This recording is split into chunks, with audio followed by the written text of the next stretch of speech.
കുടുംബിനികളുള്ളപ്പോൾ നാഗരികതയും സംസ്കാരവുമൊക്കെ സുരക്ഷിതമാണ്. എന്നാൽ ഇന്ന് കുടുംബത്തെയും സമൂഹത്തെയും നോക്കി നടത്താൻ മാത്രം അവർ പ്രാപ്തരാകുന്നു. അപ്പോൾ എന്തു സംഭവിക്കുന്നു? ഞാനും സമ്പാദിക്കുന്നു, എനിക്കും എല്ലാം കഴിയും എന്ന രീതിയിലുള്ള തർക്കങ്ങളും വഴക്കുകളും ഉണ്ടാവുന്നു. ഇത്തരം വികാരങ്ങളെയൊക്കെ എങ്ങനെ സന്തുലിതമായി കൊണ്ടുപോകാൻ സാധിക്കും? വീട്ടുകാര്യങ്ങൾ നടത്തിക്കൊണ്ടുപോകാനുള്ളതാണ് എന്ന ഭ്രമത്തിൽ നിന്നാണ് ഇതൊക്കെ ഉണ്ടാവുന്നത്.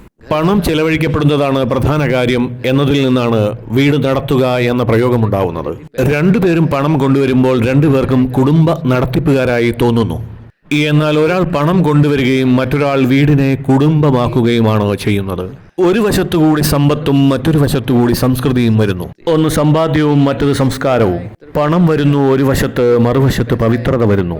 വെറും പണം കൊണ്ട് കുടുംബങ്ങൾ നടത്തപ്പെടുമെങ്കിൽ ലോകം മുഴുവൻ അങ്ങനെ നടന്നേനെ. നമ്മെക്കാളും എത്രയോ സമ്പത്തും സമൃദ്ധിയുമുള്ള എത്രയോ രാജ്യങ്ങളുണ്ട്.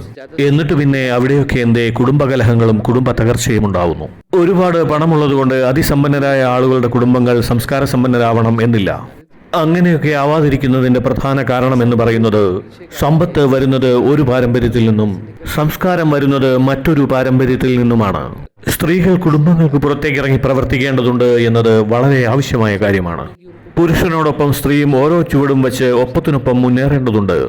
എന്നാൽ അത്ര തന്നെ മൂല്യവത്തായ മറ്റൊരു കാര്യമുണ്ട്. ഭാരതത്തിന്റെ യഥാർത്ഥ സമ്പത്ത്, നമ്മുടെ രാജ്യത്തിന്റെ അടിസ്ഥാന ശിലയായ ഭാരതീയ സംസ്കൃതി, മൂല്യവത്തായ കുടുംബ പദ്ധതികൾ, കുടുംബങ്ങളുടെ അഭിമാനമായി നാം കരുതുന്ന ഭാരതീയ പൈതൃക സംസ്കൃതി, അതും സുരക്ഷിതമായിരിക്കണം.